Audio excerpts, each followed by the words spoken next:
Hello, everybody, and welcome back to the TripleJump Podcast. It's a video game podcast. My name is Ben. My name is Peter. Hello, Peter. How are you? Hello, I'm all right, thank you. How are you? Yes, I'm good. Excellent. I'm doing well. Good. It's getting exciting, isn't it, out there in the console world? It is getting very exciting, indeed. Things are happening. We're gonna be playing them next month. Wow, it's crazy actually when you put it like that. Next month, it'll be next gen.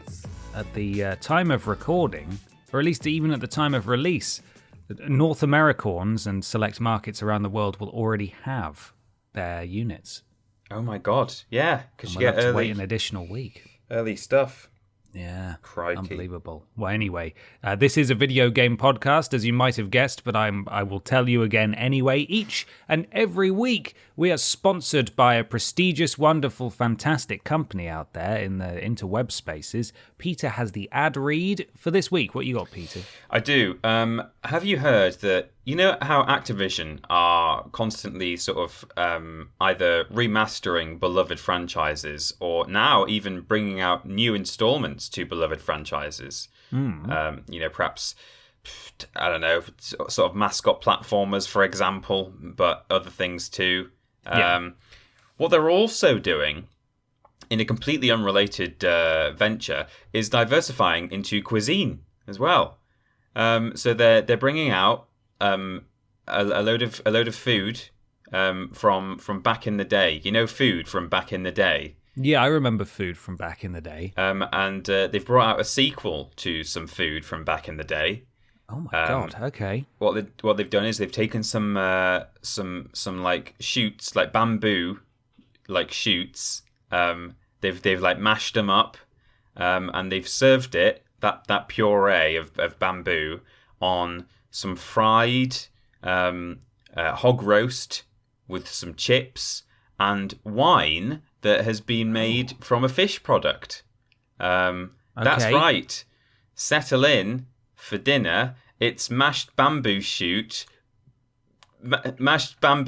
boar, frits with trout wine. My goodness me. Would you like me to say that again? Yes, please. Mashed bamboo shoot boar, frits with trout wine. Fantastic. That sounds delicious. It sounds delicious and not remotely reverse engineered in any way, shape, or form. Why would you say that? No, what? not at all. Shut up. Stop it. And, much like, there are some sort of phonetic similarities to Crash Bandicoot 4. It's about time. Oh my god, there are. And, which is funny. Yeah. But there are more similarities in that Crash Bandicoot 4, It's About Time, took... What was it, like 21 years to be released? Years, yeah. And you saying that pun took 21 years to say. It did, but hey, much like Crash Bandicoot 4, It's About Time, the payoff was absolutely worth it, was it not? I can't wait to tuck in. When's it available? You can get your mashed bamboo shoot boar frits with trout wine today.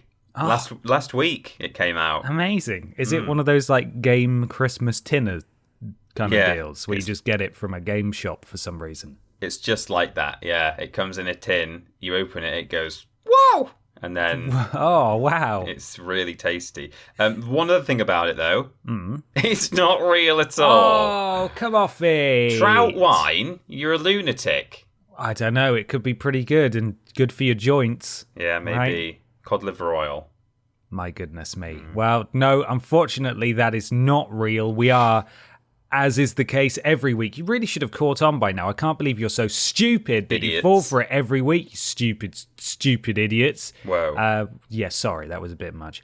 We're sponsored by our wonderful patrons over at patreon.com/Team TripleJump, where for as little as 25 cents per week, that's $1 per month, you can get access to the podcast question post that we put up and submit questions to be featured on this show. We have other tiers available where you get access to different stuff, so please consider going and checking that out. Ben, where are we walking today? We're walking along a trout, I think. Okay, perfect.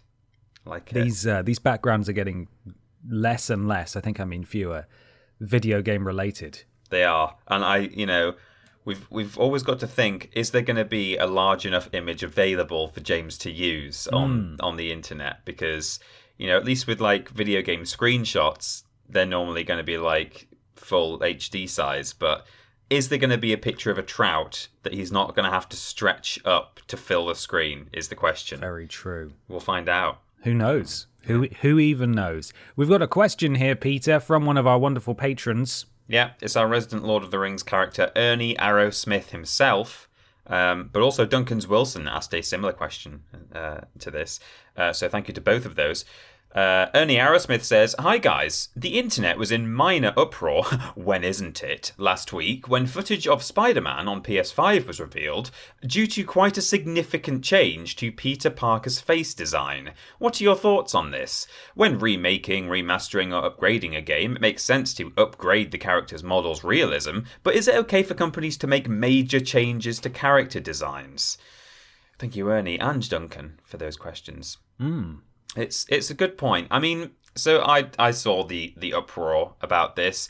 I find that in this specific example, it doesn't bother me that much because I think partly because there are that many other Peter Parkers out there anyway. I think if it's like Batman or I don't know about James Bond because I think he still has to be based on one of the actors, but it's a character who has had lots of different faces, granted in different franchises and continuities. I know he doesn't normally change his face in a run of films or whatever. He's not Doctor Who. No, exactly. But I think I'm a little bit numb or just indifferent about Peter Parker having different faces. I think I've just got this kind of melded image of Peter Parker's face in my mind that's just kind of Tobey Maguire mixed with what was the guy in Amazing Spider-Man called? Andrew Garfield the cat. Yeah, Andrew Garfield the cat. Tom Holland, PS4 Spider-Man. They're all just kind of a mashed face in my brain, so it didn't really bother me in this example. But I think broadly speaking, it would be a crazy thing to do with like a more unique protagonist from a video game. If Last of Us Part 3 ever comes out, which I don't necessarily recommend they do, but if it did, and Ellie's face was just someone totally different for no reason, that would be a very strange thing to do. Or indeed, if they just remastered a game that's already out, that's what they've done in this case, and changed the face completely without good reason, that would be a strange thing. I think it being Peter Parker, like they kind of got away with it in my mind, but yeah, as a general rule, it's kind of mad. Yeah. Well, sorry to disagree with you, Peter, but speaking as someone who is a massive Spider-Man fan, the game, having platinumed it and done the new game plus and played it on the silly difficulties and so on, I don't care either. I just don't care. I really don't care about this at all. It's such a nothing problem. Oh, I thought we were going to finally disagree on something. No. We normally always give the same answer. Sadly, I feel so indifferent about this, and this is coming from someone who's played the hell out of that game. I love that game dearly. I was never, ever that fussed by Peter Parker's face. It was the first game in a series. Yeah, them changing it is going to be a bit disruptive. They haven't made that decision lightly. I don't know if I agree or sort of think they're telling the truth. Yeah, the reasoning's very odd, isn't it? With their reasoning, which we'll get into in a second. But generally speaking, I just don't care. Like, I really, really don't care. It's as I said, such a nothing issue for me. Yeah. I can see why people might be a bit miffed at it. But, the internet, people have been attacking people and so on. And the directors had to come out and call for just like, can you all stop being arseholes, please, for God's sake? Their reasoning was that they wanted a better facial match for the face and voice capture of Yuri Lowenthal, the voice of Spider-Man. So he's remaining. It's just the face model that's changing. I understand that to an extent, but I also think that that's also maybe codswallop. Maybe more money was asked for by the original model. I don't know. There's all sorts of reasons, and you can put out a load of conjecture and nonsense about why you think it may or may not have been done. But the point is, only one game in this franchise has been released, and if they're going to change the face model, it makes sense to do it now before the proper sequel. And you've got to assume that Petey Parks shows up in Miles Morales, and that would be strange if they had plans to change it up. And then he appeared as his old version in there as well. Some people are saying, quite rightly, that the screenshots of him now look younger than Miles Morales does, even though he's meant to be significantly older. But I would argue, and I've not heard anybody make this point so far, and it's such an obvious one to me. Obviously, Miles Morales is set, I don't know when, maybe at least a couple of years after the original Spider-Man came out. You have to assume that Peter Parker will also age in that time. He will look older than he does. He will look older because that we're looking at two years or whatever, however much younger Peter Parker, in the original game. So he's going to age. He doesn't look younger than Miles Morales was in that game. No. Like, you might argue I don't even think he necessarily looks younger than he does in the upcoming Miles Morales game. Younger than Miles does. But certainly in the original Spider-Man game, Miles was like a boy in that, wasn't he? Yes. As far as I recall. So, yeah.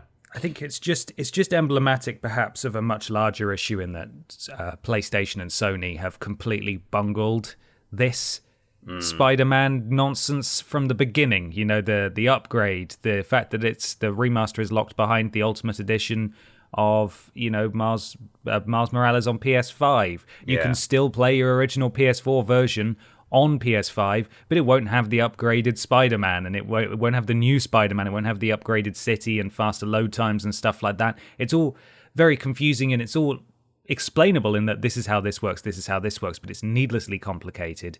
They're charging people money for things they shouldn't necessarily be charging people money for, and people are very furious, and I think they're just perhaps using this issue, which I really don't think is that much of an issue, to sort of exemplify their anger and frustration at this whole stupid situation. Yeah, that could be right. I think, there are bigger issues beyond this pertaining to Spider-Man, and maybe it's just sort of the last straw or a reason for them to get mad, even though their actual reasons are more numerous than that. Yeah, you could be right.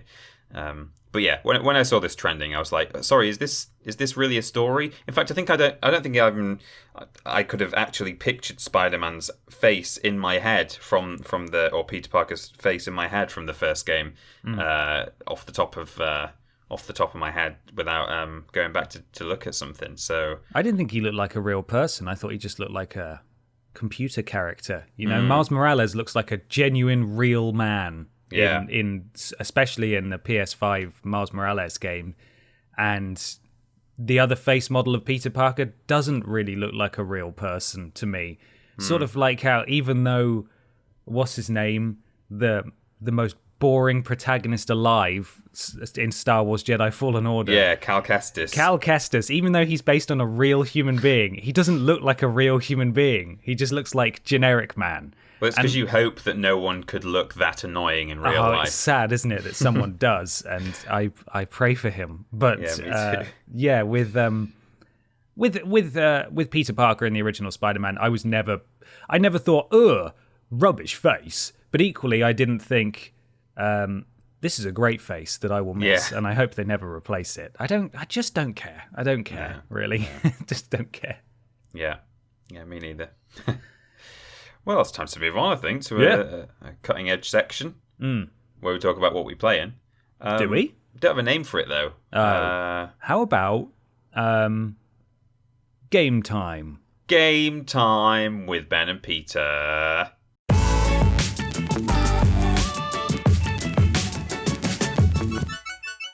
It's game time with Peter and Ben and Peter. Thank you so much for joining us in this brand new section that's never been done on any podcast before. This is a bit where we talk about the games we've been playing. But before we get to the games we've been playing, we are once again throwing some shapes, which we always do, actually.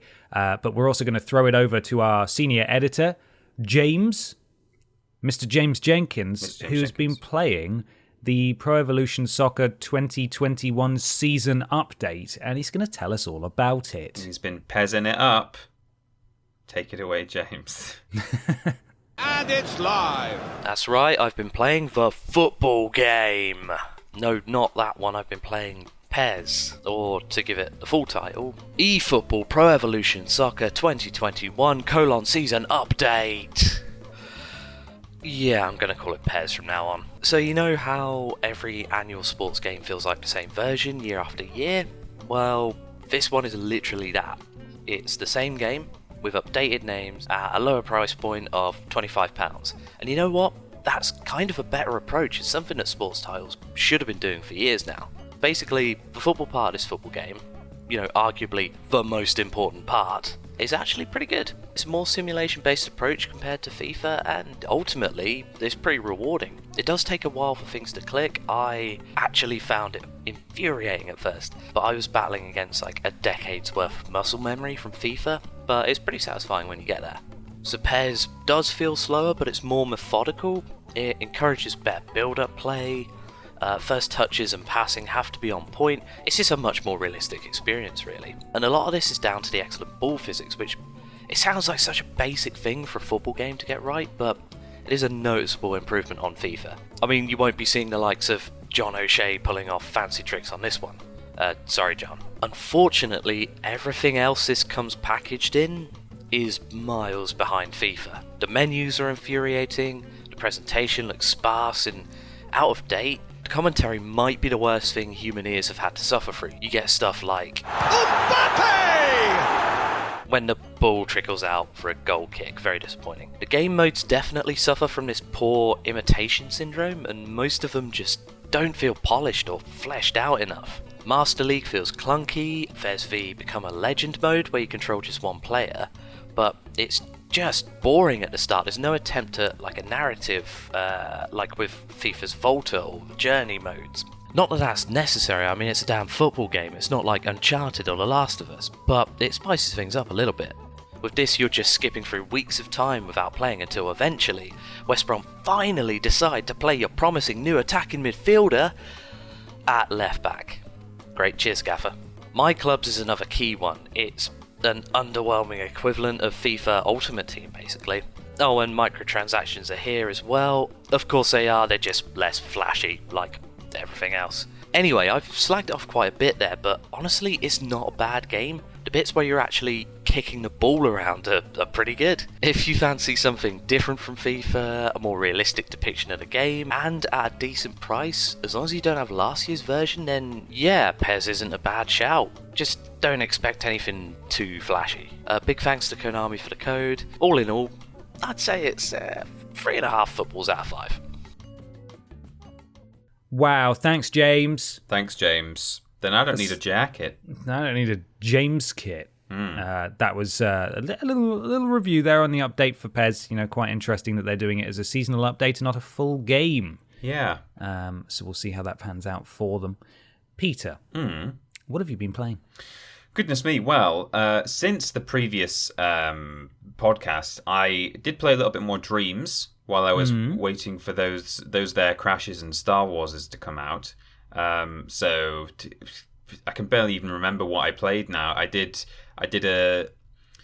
There used to be a flash game called The Impossible Game, where you were a little square that was just jumping over spikes. Right. I think it was called The Impossible Game. It wasn't The Impossible Quiz, it was different.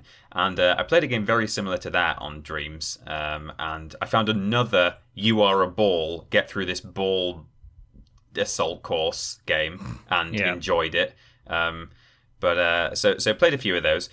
But then, of course, it was the Peter Austin Holy Grail weekend where a new Crash Bandicoot game and a new Star Wars game came out. I've still only played like an hour of Star Wars Squadrons. I played enough so that we could give a few first impressions of it. You played more than me, so you kind of led the quip scope on that, but I wanted to at least know what we were talking about. and see how it handled. And just fine. We've got further thoughts on that on the channel, so you can check that out. But I think the one difference between our opinions on that game, me and you, is that I think you said more than once in that video that you're not looking forward to going back to it, or you don't feel any pull whatsoever to pick that game up again and play anymore. Whereas, I mean, it might only be because I've only played an hour of it, but at the moment I am kind of looking forward to finally picking that back up and putting a bit more time into it and seeing how it really feels over a longer period of time. However, the bulk of my week, and I do mean the bulk of my week, not just my gaming week, but all of the hours of my week have been spent on Crash Bandicoot 4, which I've finished. I finished a couple of days ago. I finished it on Monday or Tuesday, I think. But when I say finished, I simply mean I have got to the end and beat the final boss and seen the credits and the ending cutscene. I have not, and may never, 100% that game, or 106% that game, as is often the way with Crash games. They like to go over 100. Wow, it gets very hard if you are going for anything other than level completion, really. Trying to hit all the boxes, trying to complete levels in 3 deaths or less or fewer, trying to find the secret tape in a single life. Oh boy, there's hidden gems everywhere. There are relics. I've only just discovered as well, there's also a kind of relic called I think it's called an insanely perfect relic or something. Oh God! It told me about that when I finished the game. It said go back and try and get all the insanely perfect relics. And I was like, oh, okay, I guess that'll be for like ultra platinum speed, time trials, because relics are for time trials in the Crash games. That's not what it is. The insanely perfect relic is for doing all of the gem-based tasks in a single go. So basically, completing an entire level in one life, getting all the fruit and all the boxes without dying, which is absolutely bonkers. Generally the best way to get those gems is bit by bit. So don't try and get all the boxes and finish the level in 3 deaths or less or fewer. Don't do those at the same time, because some of those boxes are hard to get without dying. So, you're wasting your time trying to do both at once. But if you want to get those insanely perfect relics, you have to do that, seemingly. So that's going to be fun. And I'm really hoping they don't count towards the 106%, but they may well do. So I'll be spending a lot of time on that game if I want to completely finish it, which, I don't know if I do. But we'll see. One thing I think a very, very, very important thing I forgot to mention in the Quipscope, and I said it in my stream yesterday at time of recording.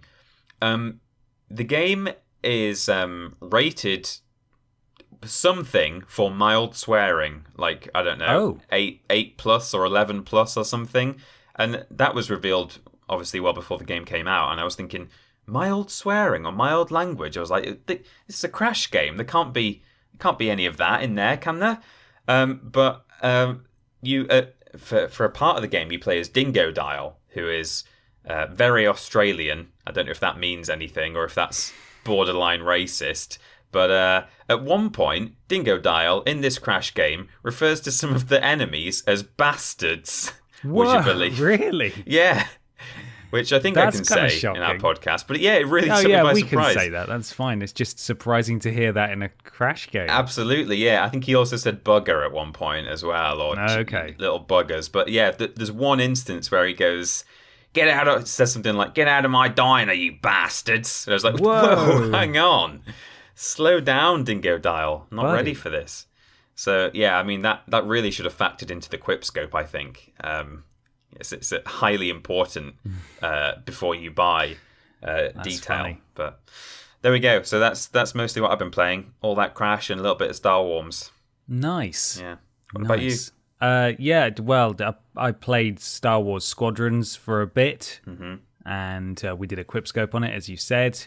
I've deleted it now.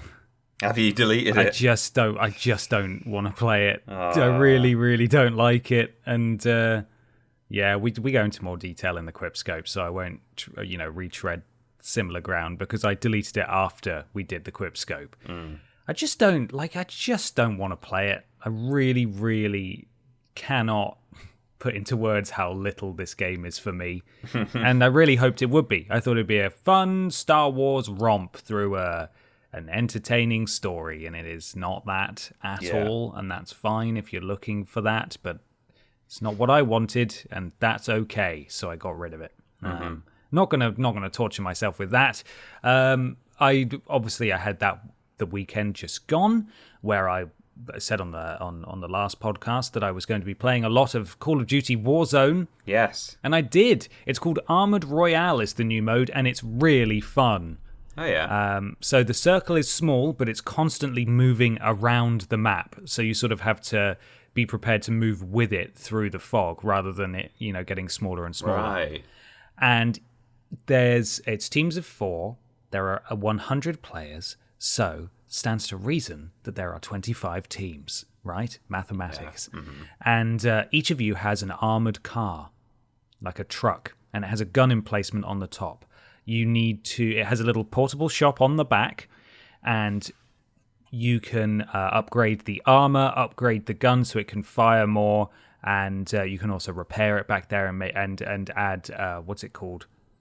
I can't remember what they're called, but little thingies to the front that fire sort of flares that get rid of any locked-on missiles, but they're sort of single-use. Trophy systems, that's what they're called. Right. And basically you have to drive around. One of you's constantly got to be driving. One of you's has constantly got to be in the gun emplacement, and then the two of you can sit in the back just because it's like a flatbed, so you can just climb in the back.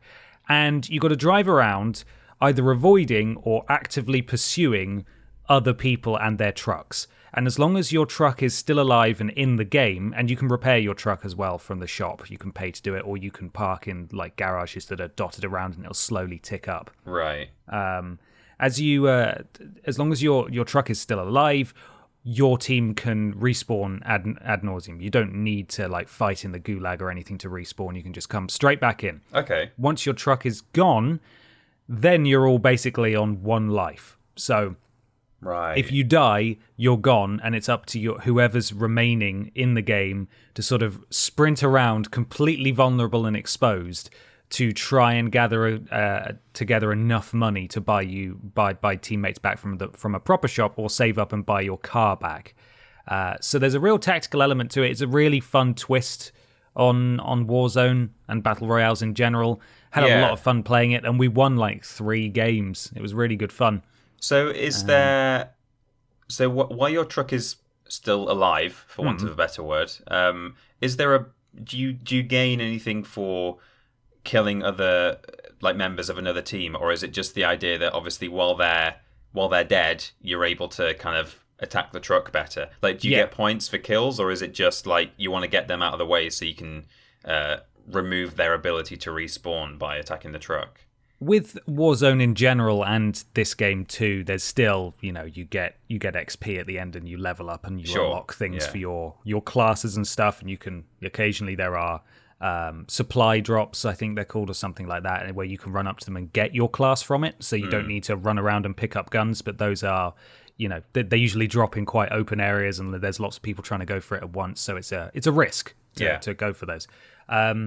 Yes, very much the case in this mode is, if they are alive, they're a threat to you, and if you take them all out, or you take their car out and you see 2 of their teammates sprinting in opposite directions to try and get away from you, you kind of need to take them out, because they're going to be coming back and looking for you, and also between the 2 of them, they're going to be saving up to get their car back, and then your efforts were for nothing, basically. Right, yeah. But also, when people die in Battle Royales, they drop all their stuff, they drop their money, True. They drop their armor, they drop their guns, so it is, there are rewards in that sense too. Yeah. But it's really good fun. It's a really good fun mode.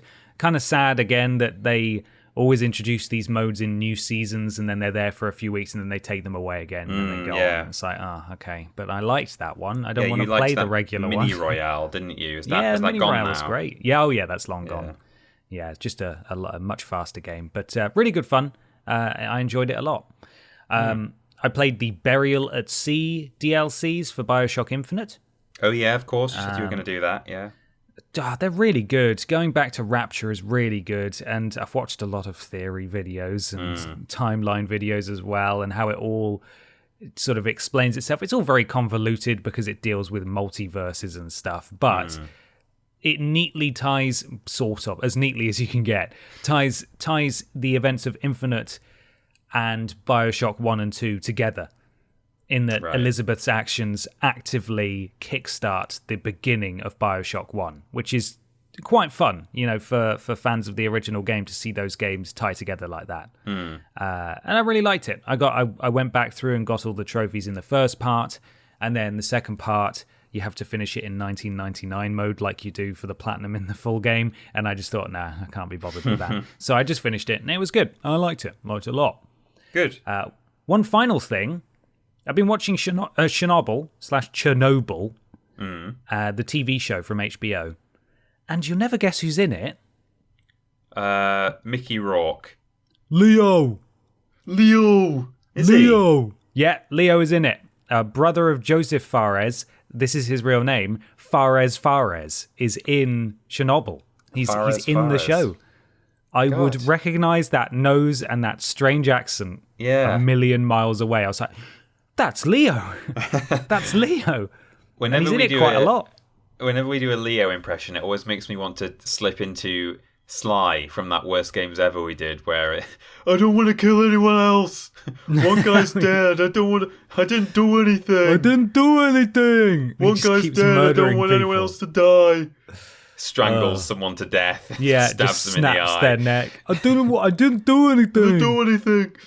Brilliant. Leo is in it. It's weird that we say his Leo own name impression. in his voice. Yeah, when usually it's Vincent. Yeah, is what he says. But Leo's in it, and I thought that was really fun. Couldn't not bring that along today.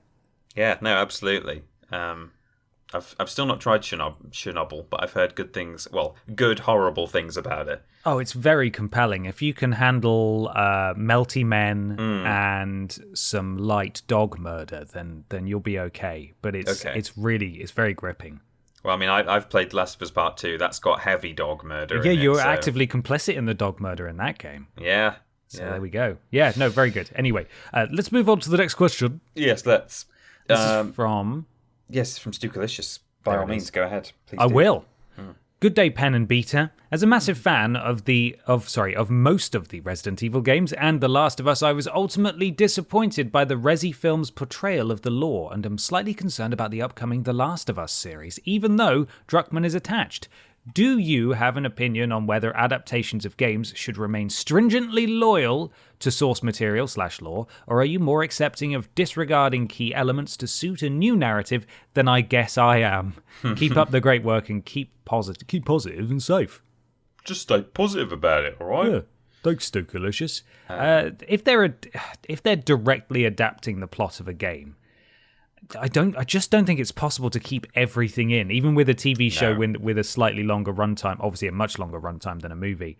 I have a feeling that this will be good, but I'm not sort of hitching my fandom to the quality of this TV show, or even the new Resident Evil movies that they're apparently working on now. Yeah, that's what I'm just clicking through the internet to find now. Is they've just announced the first two games are going to be adapted into rebooted movies. Nice, that's fun. But I actively view these as extensions of my enjoyment of the game rather than sort of a commentary on it. So if these films / TVs aren't very good, that'll be a shame because it'd be really good to get those. But if they are based on the games themselves, then A, you can just play the game because that's probably going to be better, and B, you sort of already know exactly what's going to happen, which is why subverting expectation isn't necessarily a bad thing. Just like they did with the Resi 2 remake, it was different. It was the same but different, and I'm welcome to that. I'm sure I'd really enjoy whatever they end up putting out. They've got a very good team behind the Last of Us TV show, and I'm sure it'll be very good, even if it's not quite the same as the game. Because if it's exactly the same as the game, then great. People who can't or aren't interested in playing the game can experience that world and narrative and story. But I've already experienced it in, I would argue, the best possible form that it could be experienced in. Yeah, you're right. If they do, if there is a direct adaptation of game to movie or TV show, then yeah, I suppose it does. You lose the surprises and things. Certainly in the case of The Last of Us with that ending, that game mostly not most. I mean, it's a great game throughout, but it's really hangs on its own ending in terms of the final punch, or the thing that everyone remembers about that game is the way it ends. So if you know ahead of time what's going to happen, you'll be like, okay, yeah, well, of course that's what happens. I think it's difficult to adapt games directly anyway. From you look at something like The Last of Us or Uncharted. I think I was saying this to you the other day on Slack or something, that a game that's full of gunfight sequences that are for you to engage in the way that you want, whether you sneak around a bit or just going guns blazing, whatever. You're not going to adapt those into a movie or TV show in a complete like for like sense. Of course, you got to have the dog murder in there, though. Yeah, you could have the dog murder for sure. Of course, there'll be moments where people are shooting each other in those films and things, but you're not going to have as many. In terms of gameplay, there are things that are fun to go over again when you've got a controller in hand, and you can do different kinds of shootouts in different scenes and with different things at your disposal. But watching lots and lots of scenes of just someone hiding behind a barrier firing a pistol is probably not compelling viewing. So for one thing, when adapting a game, you have to temper those sorts of things and cut out some of the detail, but also part of me says that, yeah, on the one hand, it would be nice to kind of subvert expectations if you're going to adapt something like that. But on the other hand, I kind of think if you can't adapt something properly, either because it doesn't lend itself to becoming a movie or TV show, or you've chosen to deviate from the main story, then I kind of think, why bother adapting a story about those characters and then changing it up, when what you could do instead is maybe just be inspired by the universe of a game, but do a kind of spin-off, why, for example, do a story about Joel and Ellie, but then change the ending when there's a perfectly good story there in the game that ought to be adapted? That's not to say they are going to change anything. We don't know what's going to happen, but I think the best thing to do in terms of if a video game is going to be adapted into some sort of visual media is to be inspired by a game's universe. But I think ideally either do maybe a prequel if there's some interesting history to be explored there, possibly a sequel, but it's probably best to leave those for the games to cover themselves rather than blow their loads early. Or, as I say, do some kind of spin-off that's a whole different set of characters, but maybe set in that world. I'd be very interested, for example, in watching some other characters surviving in a cordyceps apocalypse. I'm not saying I don't want to see a Joel and Ellie adaptation, but I would absolutely be game for a completely different set of characters. I think that could be interesting, and I think we'll have to just see how well this goes down, because in recent times video game adaptations have been slightly better than they have been historically. Detective Pikachu famously did quite well. Sonic movie, relatively miraculously did quite well. Yeah, even Rampage, which ultimately I think people look back at and it's like, well, that's just a big cheese fest. At the time, it was the highest rated video game movie ever, wasn't it? I think. Yeah, it and Tomb Raider were tied in Rotten Tomatoes. Exactly. So it just kind of maybe it's our opinions are changing and our grading systems are changing, but I think there is also, it's kind of evidence to say that video game adaptations into films and TV, the quality of that is improving potentially. So we'll have to just see how it goes. Yeah, absolutely. I reckon at the end of the TV show, Joel, Ellie, and an ensemble cast of clickers are all gonna do a dance number. A big musical number, yeah. Right at the end. That'd be perfect. Top hats and canes. Oh, yeah. You know it. Peter, it's time to move on to something very strange. Right. Let me just... Yeah. Yeah, I'm ready, yeah. It's time for Weird News! Weird News!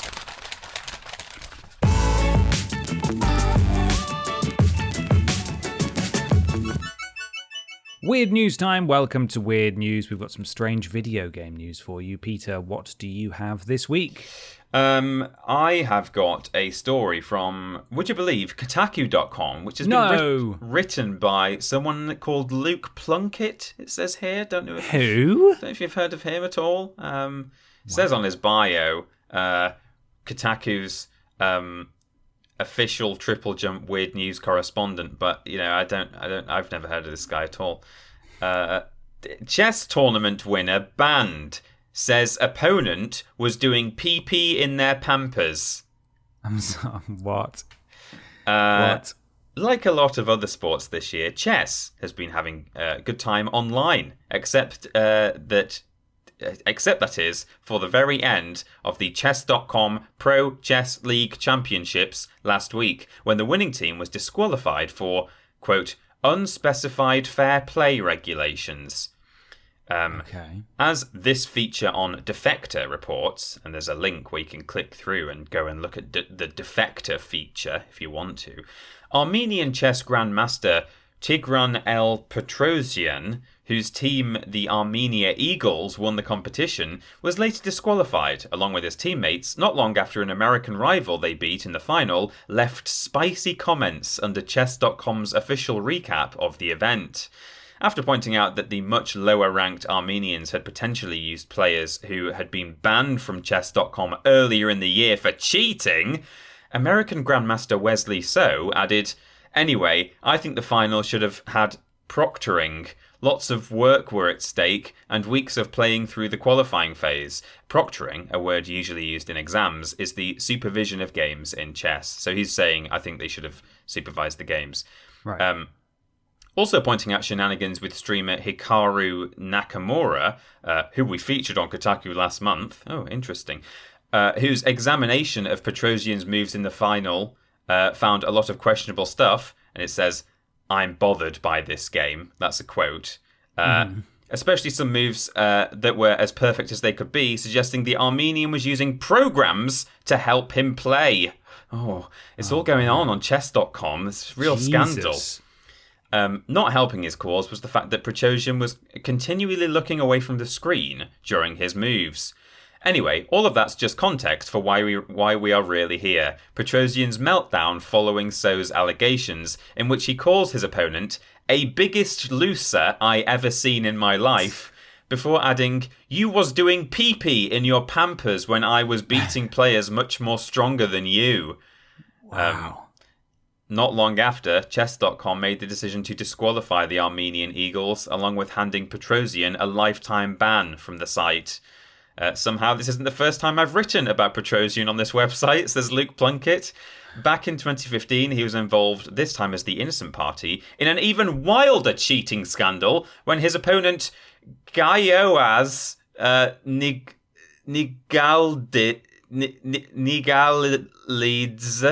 or something, was caught sneaking off to the bathroom to check an iPod Touch hidden under a mountain of toilet paper for the optimal moves. Wow, an iPod Touch. An iPod Touch hidden under toilet paper, and that's where it ends. I mean, there's a lot of padding at the start of that article, because really all that Luke wanted to report, and rightly so, is that one of the players had a meltdown and said pee-pee in your pampers on Twitter. And we also covered a story in 2015 about an iPod Touch under some toilet paper. But, I found it a pretty weird read. So that's very strange. Now I wanna hear your weird news. I do have weird news for you. This is from it's from Kotaku. And this is from the deputy editor of Weird News, Ethan Gack, on Kotaku. The headline reads, Facebook accidentally bans fake Fallout 76 militia group. Right. Okay. Accidentally bans. Right. The Fallout 76 role-playing group Free States Militia was temporarily banned from Facebook late last week, seemingly after getting caught up in one of the social media platform's routine moderation sweeps. And this is probably, I think, maybe the worst sentence I've ever read, because it just doesn't make any sense no matter how many ways I dissect it. Okay. So Facebook just banned our page and banned all admins from our gaming group, the Free States Militia, Fallout 76 players who roleplay as the series' canonical Appalachian anarchistic group, wrote on Twitter last Thursday. Wow. There's like hyphens and apostrophes. There, yeah. There's quotation, speech mark. It's just a Brackets. real mess, Ethan. It's a bad one. In addition to the disappearance of their Facebook page, which the group said contained 2 years' worth of pictures and fan-made lore, the group's admins also had their Facebook accounts banned, restricting access to years of personal data. Oh, God. 1 minute here, the next minute, we're deleted, Free States Militia admin Jessica Dickey told Kotaku in a private message, a video game fan site based on an in-game faction of the same name. It makes no sense, especially when there are real-life militia groups still up and running on Facebook. Yeah. The group's page ended up being restored later the following day after an outpouring of support from other Fallout 76 roleplay groups. We apologise for removing the Fallout 76 groups in error and have since restored the group and admin accounts, a spokesperson for Facebook told Kotaku in an email. And it says, we're committed to taking action against groups tied to violence, blah, blah, blah, blah, blah, blah, blah. Facebook would not say what it was about the Free States Militia group that flagged it for takedown. Among the Facebook group's rules are be kind and courteous, don't be a douche, as well as no hate, don't be a racist prick, don't be a homophobe, don't mess with the Free States Militia. Take them down. Get 'em. Stop those anti-homophobes and non-racists. Stop them now. Outrageous behaviour. The group is marked as private, so there's no way to see what messages were being shared on it, but talk of killing fictional foes is obviously common in the Fallout 76 community. The Fallout 76 mix-up comes as Facebook faces criticism for failing to crack down on real hate groups using the social media platform, including the real-life militias. A page for the group called Kenosha Guard wasn't removed until the day after Kyle Rittenhouse allegedly shot 2 people during protests over the police killing of Jacob Blake in Kenosha, Wisconsin. Jeez. Company CEO Mark Zuckerberg called that oversight an operational mistake at the time. Oh, God. So there we go. They are clearly Facebook's algorithm doing great stuff, got their priorities in order. Yeah, shut down those Fallout groups. But got to take down those Fallout 76 militia groups. They shouldn't be playing it. Full stop. Why don't dangerous. They should quit those groups and go and join a real militia that we're not going to take down. Yeah, why don't you go outside and join a real militia group, huh? Yeah. Stuck in these video games and Facebook pages. Good Go God. outside. Yeah. Terrible. Yeah, pretty damn terrible. So anyway, everyone got their stuff back. And Facebook, I can guarantee, will learn nothing from this. No, absolutely not. It was an operational error. Yeah, it was. Okay. All right, Mark. Whatever you say. If that is your real name. Mark Facebook. Yes. Time for question 3. This is from Aidan Fitzsimmons, or possibly Fitzsimons. Oh, it's probably Fitzsimmons. I'm going to say Fitzsimmons, yeah. Hey lads, or lasses. Hopefully this hasn't been asked before.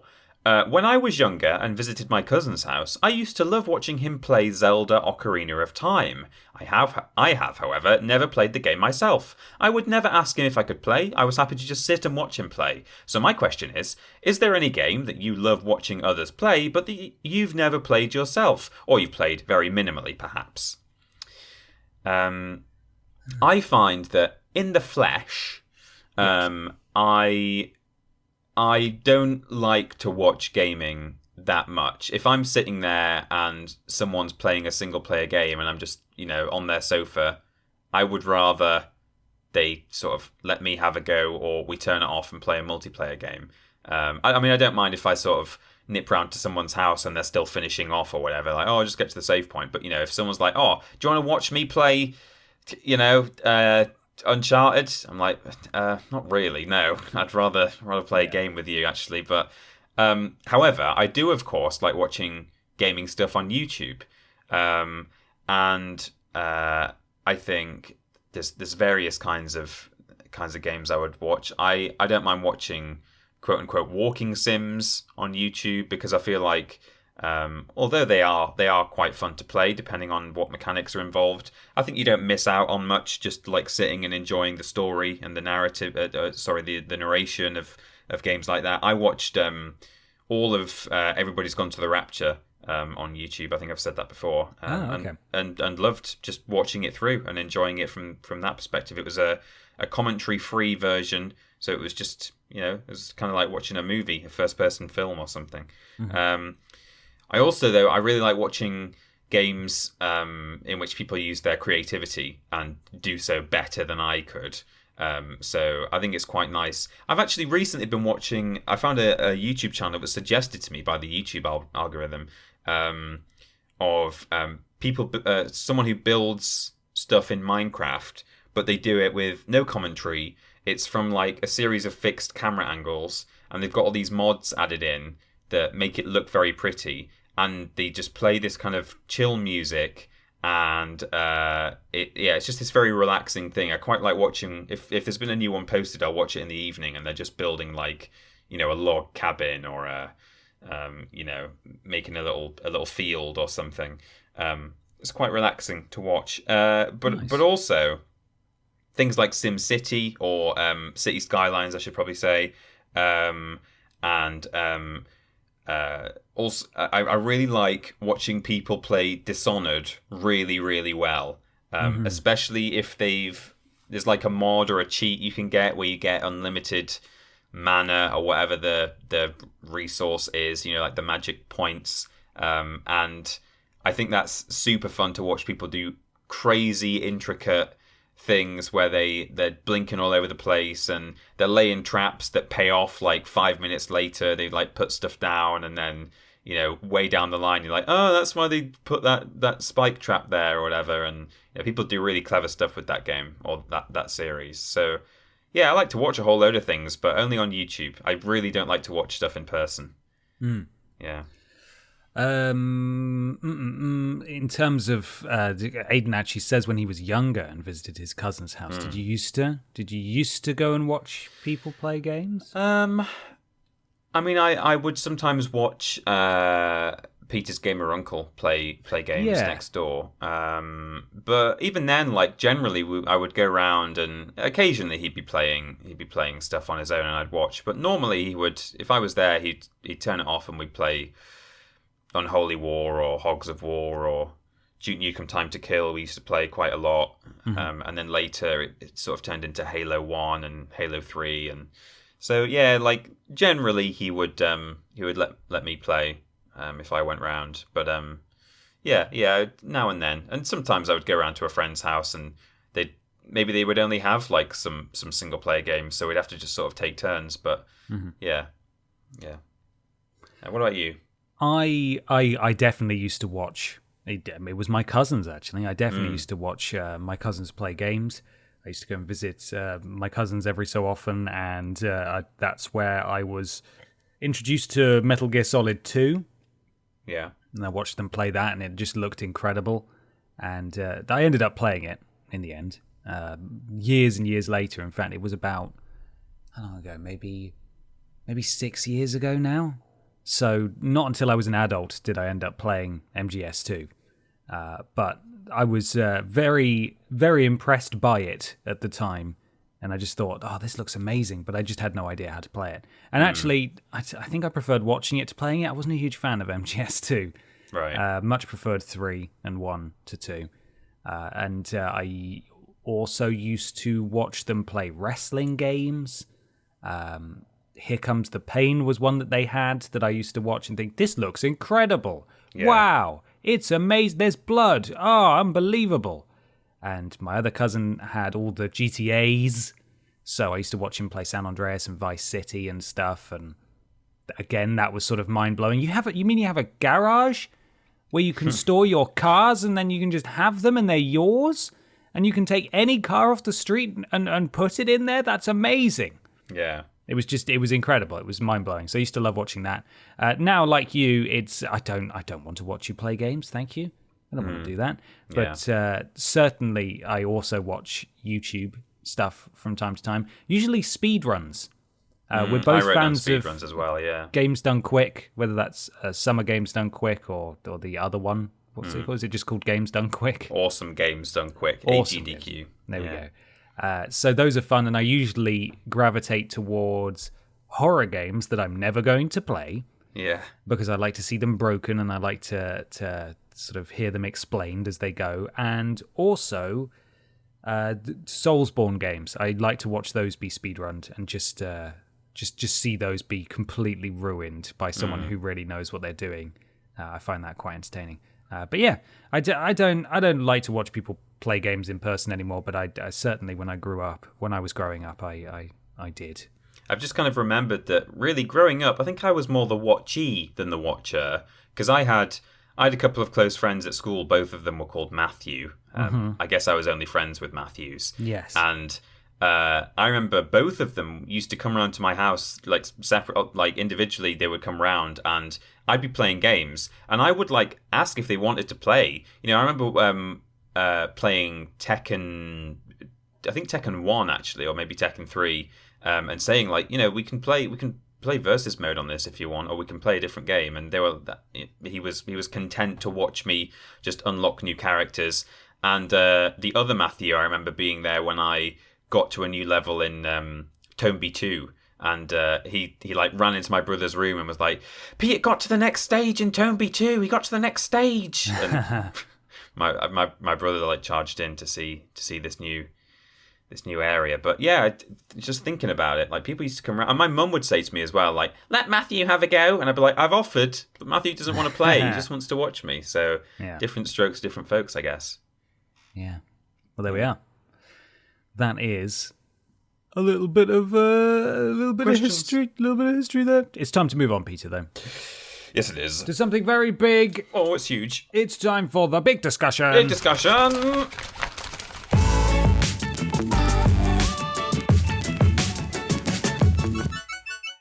It's big discussion time. It's a very big discussion, and it comes from Darren Kank, who has broken all the rules and written an essay. Darren! And it's very naughty, but I'm going to read it anyway. Here we go. It's quite a good essay, I think. It is, yeah. Yeah. Good day, gentlemen. Please forgive the mild essay, but I want to give a lot of context to the question as it relates to PC gaming, something I know especially Ben isn't super keen on. One of the main factors that draws people to a platform are the system-exclusive games which are sold. Of course, as Xbox is a Microsoft company who just so happen to make Windows, they tend to bring Xbox exclusives to PC also. Couple that with Xbox Game Pass, which also has a large collection of games available, it makes for a compelling option. Recently, Sony announced that they're looking at bringing some of their first-party exclusives to PC as well. Recent examples include Horizon Zero Dawn and Piss Mushroom Simulator 3000, Death Stranding, of course. PC has a massive back catalogue of games, arguably the biggest, as the platform changes much more slowly over time as opposed to sudden platform shifts, which the consoles have every few years. Regarding the old keyboard and mouse versus controller debate, PC lets you have both. You can even Bluetooth your favorite controller to a PC now, and it just works. Finally, the world of emulation allows many people to even play games from specific systems which aren't supported anymore and expand their experience of gaming past. So, with all of the above taken into account, would either of you reconsider your potential £750 spending on both a PS5 and an Xbox Series S, and instead purchase your own PC for the same amount? Perhaps I'm just asking all of this because I'm salty that I have a PC and a Switch and I can't play Crash 4 on either of them. Thanks for the fantastic work, gentlemen, and I'm terribly sorry to whichever one of you reads this out. Darren. Thanks, Darren. Thank you, Darren. I was disappointed when Crash 4 didn't come out on PC because it would have been easy to stream if it was on PC. I would probably have just played it on that and still bought it for my own for my sofa fun times downstairs. I maybe would have had 2 copies, like some sort of sickeningly rich man that I am, which I'm not. Astonishing. But to answer the question, rather than start talking about Crash 4 again, I wouldn't spend my console money on a PC setup, but I do think if and when one finds oneself in the position of being able to have at least one console and a decent PC, I think it's an excellent investment. I don't know if I would ever have enough expendable income to buy a PS5, an Xbox Series S, and a PC. and I don't think I'd need all three of those. But I'm certainly getting a PS5. I've got one pre-ordered, and there are exclusives on there that I want to play. I'm tempted by the Series S as well because of the huge back catalogue and, the price point is good. And, at the moment, I've got a work PC and a personal PC that, both of them can run games pretty well. But theoretically, if I didn't have these computers, what would I rather have? Would I rather have a PS5 and a PC to play games, or a PS5 and a Series S? I'm not sure about that. We've talked in the past about the benefits of PC gaming, despite the fact that neither of us consider ourselves big PC game boys. Having the emulation is a huge factor for me, especially as time goes on. It's slightly more difficult to get hold of a decent PS2 or a PS1 nowadays. I keep wanting to delve into the N64 more than I ever did as a child, because I only ever used to play it at friends' houses, at Matthew's house. So yeah, emulation's a huge factor for me. I think like new games that come out on PC, I'd still rather maybe play them on a Series S if they're available. But the other thing about PCs is like the modding capabilities as well. Like people can really play with games more than they can on console, in terms of like modding, like your Elder Scrolls and your Fallouts. I know that Bethesda have added like a modding system onto the console versions, but you can do a whole lot more on PC. So I don't know. I think, to answer the bottom line question, I wouldn't get a PC instead of a PS5 and a Series S necessarily, but maybe I would be tempted to get a PS5 and a PC instead of a Series S. I think ultimately that Xbox back catalogue is too tempting, and of course, as I say, I've already got a very good PC, thankfully. But in a world where I didn't have the PC, I'd probably still settle for the Series S in the end. I don't know. It's difficult to imagine a world without a PC, isn't it, really? But there you go. I've never owned a PC. No? Growing up, we had a family PC, and I had a terrible laptop for a long time. And then I got a MacBook, and I've still got that MacBook. I'm very fortunate at the moment because I'm using my work computer at home. Yeah. And there's a lot of things that it does help. It improves things. But I just don't want to play games on PC. I just don't want to do it. PC is by far the best place to play games for backwards compatibility and consistency. Yeah. But I just don't like playing games on PC. I don't like playing with keyboard and mouse, and I don't want to use a controller on a PC. I just don't like it. Price or value for money, it just doesn't factor into my decision to play games on consoles. I want to sit down with a box plugged into my TV and play that. And I'll buy a new box every decade or so. And if my old games don't play on the new box, I will keep my old box to play on them. Play them on. Sorry, but I don't think, honestly, even that backwards compatibility thing, I'm probably not going to go back to the old box after 6 months have passed with the new box. Because I really, really think that while backwards compatibility is such a compelling argument and some people will make great use of it, I think people hype it up to be way more than it is. And this isn't me blindly defending Sony. This is me talking from my own personal experience. I'm not going to go back and play PS4 games on PS5, even though I can. I'm not going to play PS3 games on PS5 if I could. Just like I didn't play PS2 games or PS1 games on my PS3. It's nice to have the option, but personally, I'm not going to do it. It's just not something I need to do. And so that argument for me kind of goes out the window. I can see for some people why it would be good, but for me, the PC just isn't appealing in any respect. I find it very useful from a work perspective, certainly, but in my free time, I don't want to sit down at the same device I use for work. You know, even if I had a PC at home and we were still going to the office every day, you know, I wouldn't want to come home from sitting at a computer to sit at a computer.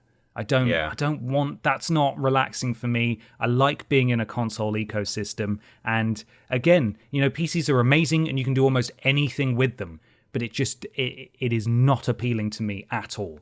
I totally appreciate all the arguments in favor of it. And, you know, may a thousand blossoms bloom as far as I'm concerned. Everyone's entitled to their own gaming proclivities. Platform proclivities, yeah. Platform proclivities. But for me, I just want a console. That's all I want. And PlayStation is my preferred console. And there's not going to be really anything that's going to tempt me away from that on a permanent basis ever. Yeah.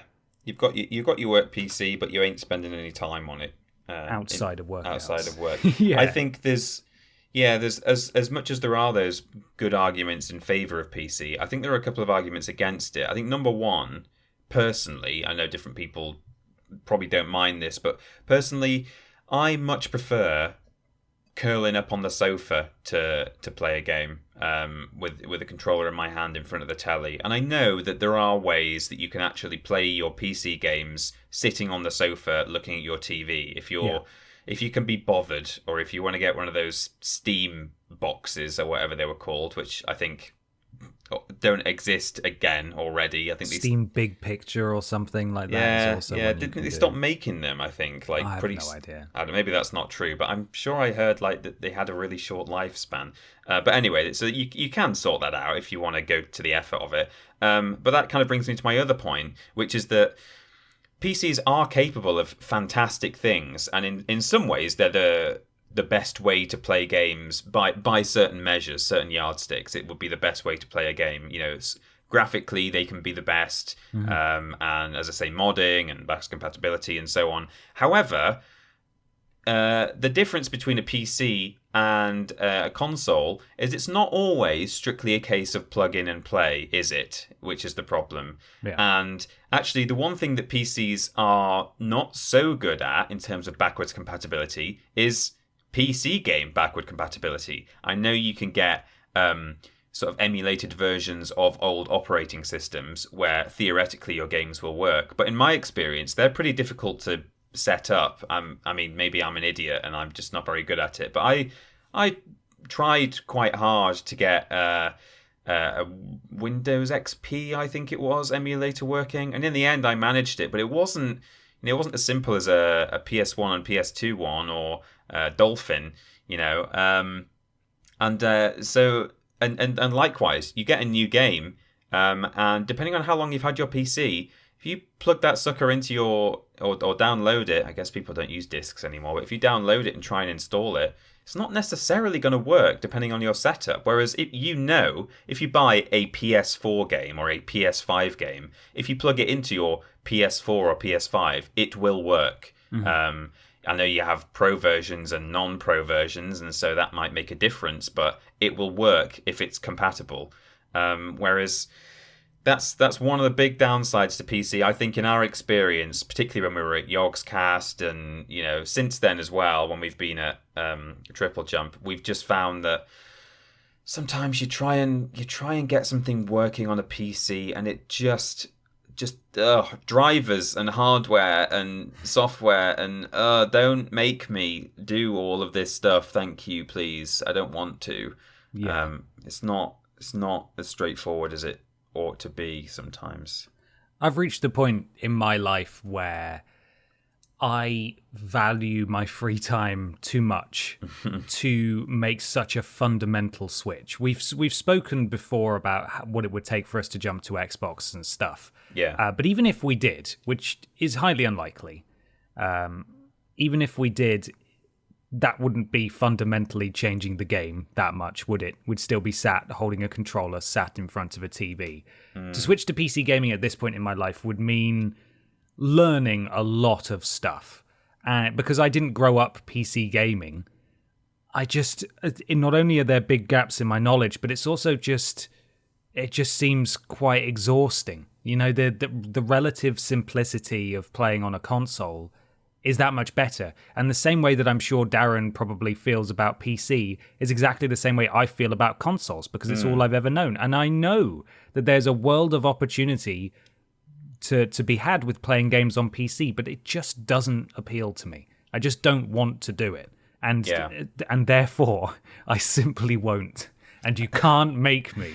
And the other thing you have to, well, you don't have to, this is the point I'm about to make, but the other thing that some people who are really into PC gaming would say you have to learn about and invest time and money into building your own system. You know, people say that's the way to do it. Well, I say invest money. It's actually theoretically the cheaper way to do it rather than buy a pre-built system. However, that's one thing I've never ever wanted to do. I know people say it's like actually fairly straightforward. You can follow guides and stuff to actually put the thing together. But even just comparing like one SSD to another or graphics card or whatever, like none of them have there's not as far as I'm aware, there's not a universal grading system. Like you need a class B video card. If they all had a universal system that I could compare one to the other, I would just be like, okay, give me the A class one or the B class one if I want to go a bit cheaper. But they've all got different names and numbers and letters and things on them and brands, and I don't know which one's better than that, which other one, and which one do I get? And it's very overwhelming. The thought of building my own, even not building your own, just ordering one online and looking at the specs, it's like, will this work? There are literally like subreddits and forums dedicated to people just posting a spec on there and saying, if I get this, will I be able to, like capture and edit HD video and play Skyrim on ultra graphics? Because a lot of people don't know those. They just can't understand. They can't make head nor tail of the details. I can't. I would buy a pre-built system. I would never build it myself. And even then, I would have to ask someone better than me, will this work? Will it run what I want it to run? So, yeah, it's a bit overwhelming to me. I think the capabilities are there, but there's too much information for me to process to really get into PC gaming. And also, I worry about the lack of guaranteed plug-in and play with certain systems. Yeah. But, Yeah, I agree. There we go. That's our stand on it. You play what you want. You do what you want. We understand and can appreciate the arguments, but those are our reasons why we will not be switching exclusively to playing PC. Yeah, indeed. I hope that makes sense. Well, Peter, how can people get in touch with us should they wish to? We are Team TripleJump everywhere.